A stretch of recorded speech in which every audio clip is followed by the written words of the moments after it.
are many kinds of weather, and no man knows them all. Sooner or later, the typical light plane pilot will encounter weather conditions beyond his skill. Some form of training becomes essential to safety.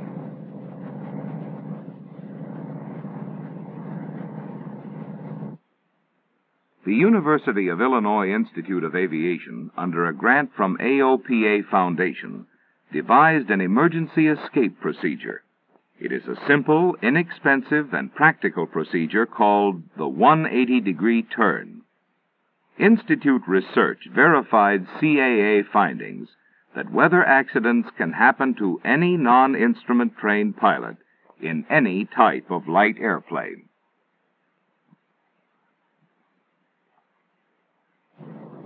With an amber windshield and blue goggles, the student becomes, in effect, a visual contact pilot on instruments for the first time.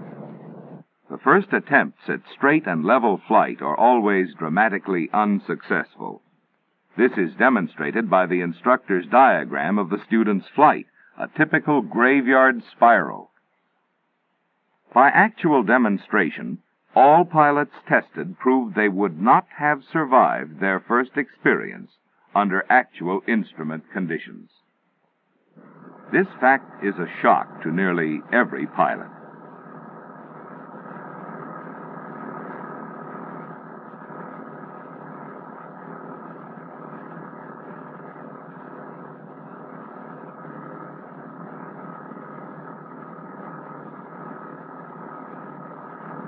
The airplane enters a dangerous flight attitude within a very short time.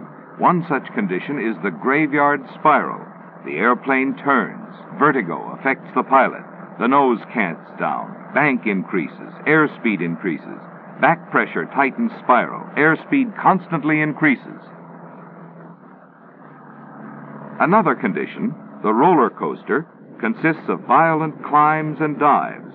The pilot desperately tries to make the instruments settle down. Because of his inability to interpret them correctly, each succeeding climb and dive becomes more violent, until finally excessive G-loads literally tear the plane apart.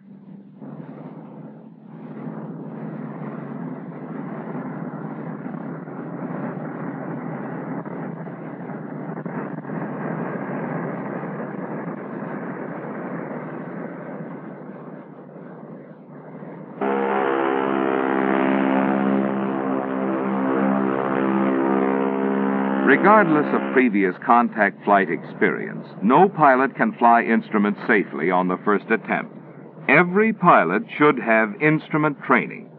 Lacking this, the 180-degree procedure can enable the contact pilot to control his airplane long enough to fly back out of instrument weather.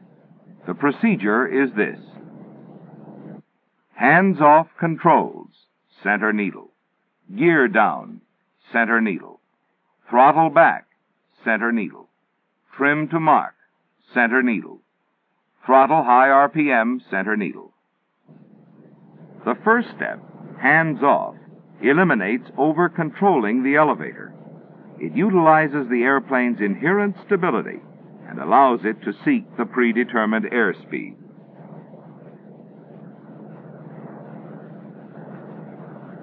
The turn needle is centered by the rudder. Step 2, lower the landing gear.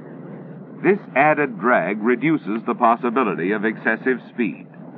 The needle must be kept centered. Step 3, reduce power. Power should be reduced to a position above idling. Center needle. Step 4, set trim tab to a marked position. This will give proper slow flight speed. Center needle. Step 5, adjust power and propeller pitch. Adjust to mark on manifold pressure gauge. Adjust to full high RPM. Center needle. The airplane will now hold a constant altitude. The steps should be completed smoothly and without pause. There will be oscillations, but they are reduced to a minimum when the intervals between the steps are short. These oscillations are normal. They are not dangerous. There will be no excessive speed, nor will the airplane stall.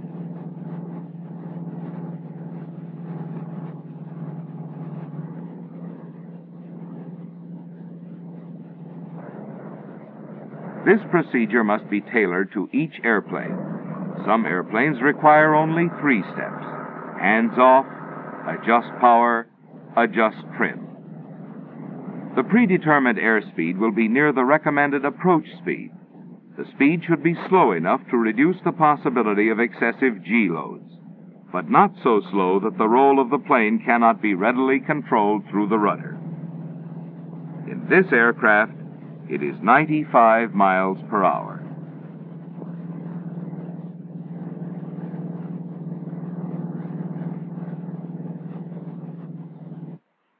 The 180-degree turn procedure involves the use of the compass. Learning to roll out with lead or lag and to interpret compass readings is important.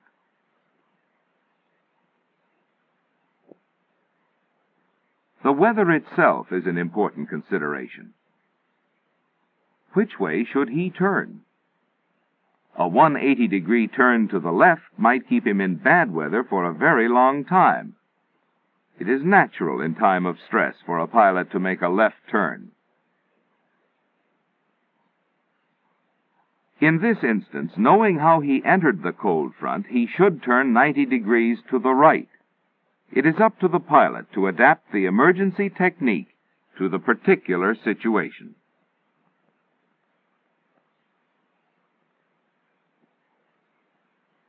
The described method of controlling an airplane rests largely upon one instrument, the turn indicator.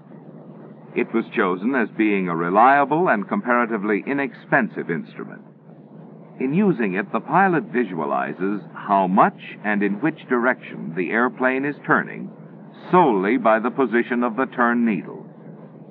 Here the airplane is in a steep turn to the right. Controlling the needle is an essential and continuing task throughout the procedure.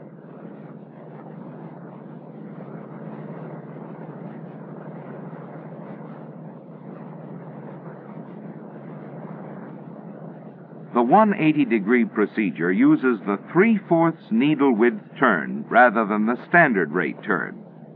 Acceleration is less likely in a shallower bank. The ball part of the instrument is disregarded in this procedure.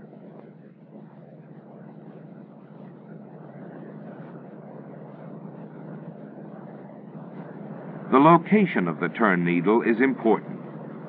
This view is straight on, but from the pilot's position, the centered needle appears right of center.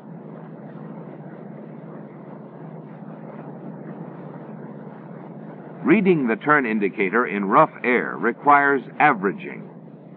Averaging is the technique of keeping straight and level flight by letting the needle travel the same distance back and forth on each side of the center mark. The contact pilot relies primarily upon reference points outside the airplane for orientation. The instrument pilot must rely entirely on the instruments inside the airplane. There is no such thing as semi-instrument flying. Occasional glimpses of the ground are not enough to maintain successful contact flight.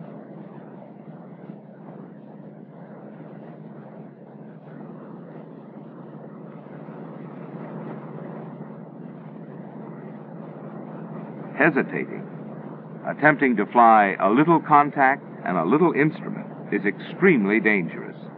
A positive course of action is necessary.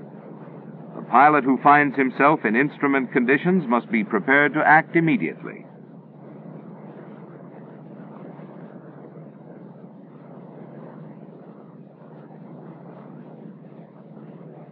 First, get the airplane under control. Psychologically, the first step is the hardest. Hands off during the emergency procedure. Gear down, then center the needle. Throttle back, and center the needle. Trim to mark, Again, center the needle. Throttle set to predetermined mark, RPM high, center the needle. Practice develops a timing that materially reduces oscillations.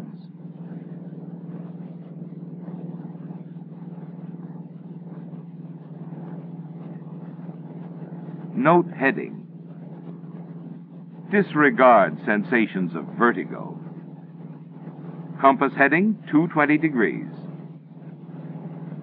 Vertigo produces false impressions. The airplane seems to be turning, whirling, or flying in a steep bank. Disregard these feelings and trust the turn indicator needle.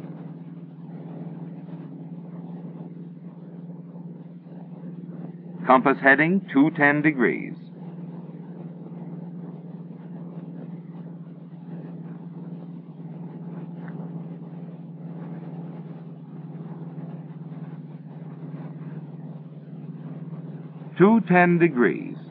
Start a left 3/4 standard rate turn. This is the rudder turn. Come around to the desired heading. Concentrate on a constant rate turn.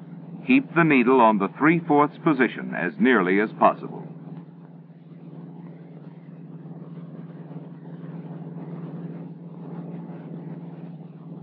Roll out with 10-degree lead. Center the needle and let the compass settle down. Keep the hands off. Keep the needle centered until visual contact conditions appear.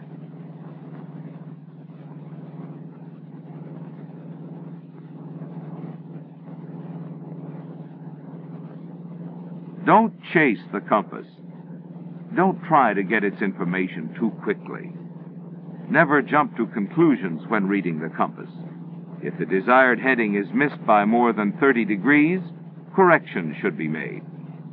Take several readings from the compass.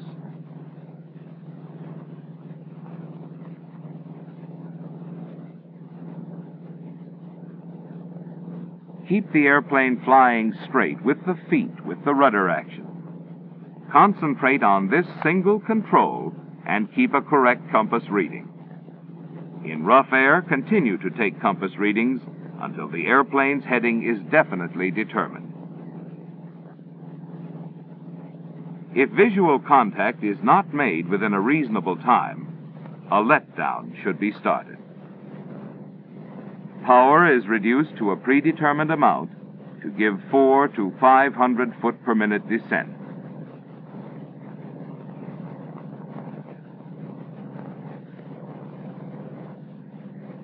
The 180-degree turn procedure is an escape procedure. It will not enable a visual contact pilot to fly through to a destination by instruments alone. It is simple, requiring a minimum of skill, yet it would be difficult enough in time of emergency without previous training and practice. A good part of its value lies in that it can become mechanical, a process that the pilot can follow and depend on, under conditions which otherwise would lead to panic or serious error in handling his aircraft. Bad weather should be recognized and avoided. If its true nature is not recognized until too late by the visual contact pilot, he is in serious trouble. The 180-degree turn procedure is one answer. The knowledge and ability may never be needed. Again, it may save the life of the visual contact pilot.